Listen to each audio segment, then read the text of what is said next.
Hi everyone, আমি ভাস্কর। আজকে কথা বলবো যে দেব, সুপারস্টার দেবের যে মেরুদণ্ড, দেবের যে মেরুদণ্ড, এই পিঠের যে মেরুদণ্ডটা কতটা শক্ত, কতটা সোজা, সে কোনো কিছুতে ভয় পায় না, সে সত্যি বেপরোয়া। এটা দেবদা আবার আবার আবার প্রমাণ করে দিল এবং সে সত্যি অন্যায়ের বিরুদ্ধে সে রুখে দাঁড়াতে পারে, তার বুকের পাটা আছে, তার সাহস আছে। সে কিন্তু আবার প্রমাণ করে দিল, কোনো সিনেমা না, কোনো সিনেমায় না, রিয়েল রিয়েল। সবাই তো রিলে তো প্রমাণ দেখায়, সবাই তো রিলে তো একটা হিম্মত দেখায়, কিন্তু দেবদায় রিয়েলে তার হিম্মত আছে, তার সাহস আছে, বুকের পাটা আছে। সে আবার প্রমাণ করে দিল প্রধানে যে তার সত্যি বুকের পাটা ছিল, যে সিনেমা করে দেখিয়ে দিয়েছিল, আর সত্যি আজকে বাস্তবে তার বুকের পাটা আছে, সেটা প্রমাণ করলো।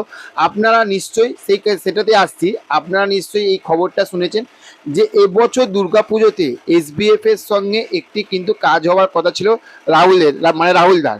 তো সেখান থাকতে ফেডারেশন থাকতে, টলিউডের ফেডারেশন থাকতে কিন্তু তাকে কিন্তু সাসপেন্ড করেছে 3 মাসের জন্য। এটা আমরা কম বেশি সবাই জানি। সেটার কারণ হচ্ছে সে ফেডারেশনকে না জানিয়ে সে বাংলাদেশে শুটিং করেছিল।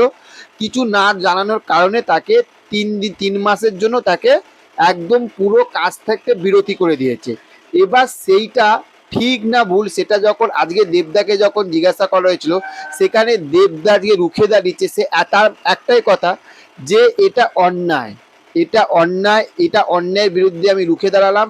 এবং কেন অন্যায় সেটা তার কারণটাও জানিয়েছে। বলছে যে এখন আমাদের বাংলা সিনেমার অবস্থাটা এতটা খারাপ, এতটা সত্যি কথা বলতে আমাদের ইন্ডিয়া বাংলা সিনেমার অবস্থা কিন্তু খুবই খারাপ। নতুন নতুন ডিরেক্টররা কিন্তু এখন আর উঠে আসে না, পুরনো ডিরেক্টরদেরও আমরা বই অত দেখি না। কিন্তু সেখান থেকে তরুণ যেসব ডিরেক্টররা উঠে আসছে, তাদেরকে যদি এই রকমভাবে যদি থামিয়ে দেওয়া হয়, তাহলে পরবর্তীকালে যে নতুন প্রজন্মের যে ডিরেক্টর, পরিচালক যে উঠে আসবে বাইরে থাকতে, তারা না একবার না, তারা দুবার কিন্তু চিন্তা করবে।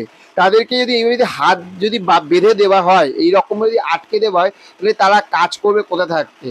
এই বিষয় নিয়ে দেবদা একটাই কথা বলেছে যে এই রকমভাবে যদি আটকে দেওয়া হয়, এটার বিরুদ্ধে কিন্তু আমি রুখে দাঁড়ালাম, এটার সঙ্গে আমি কোনো মতেই সম্মতি দিলাম না। তাহলে ভেবে দেখুন, এই যে কথাটা, এই যে রুখে দাঁড়ানোটা অন্যায়ের বিরুদ্ধে, এটা কার দম আছে, আর কে এখনো পর্যন্ত দেখিয়েছে? সেটা অনলি ফর দেবদা দেখিয়ে দিল। আর দেবদাকে সত্যি সত্যি সত্যি আমাদের বুক ভেতর থাকতে না স্যালুট, আরো সম্মান বেড়ে গেল এই মানুষটাকে। এই মানুষটা সত্যি প্রধান, সত্যি এই মানুষটা প্রধান প্রধান প্রধান। এই মানুষটা বিপদে আপদে, এই মানুষটা তোমরা সুখে পাবে না, কিন্তু এই মানুষটার বিপদে আপদে কিন্তু তোমরা কাছে পাবে, তাদের পাশে পাবে। এরই নাম হচ্ছে দেবদা, সুপারস্টার, মেগাস্টার, আমাদের সবার ভালোবাসার দাদা দেবদা। তো চলুন, দেখা হচ্ছে আবার অন্য কোনো ভিডিওতে। এই রকম একটা আপডেট এসেছিল, আপনাদেরকে জানালাম। আপনাদের কেমন লাগলো অবশ্যই আপনাদের মতামতটা কমেন্ট করে জানাবেন। আর চ্যানেলে যদি নতুন হয়ে থাকেন, চ্যানেলটিকে অবশ্যই সাবস্ক্রাইব করে আমাদের পাশে থাকবেন। Tata, bye bye.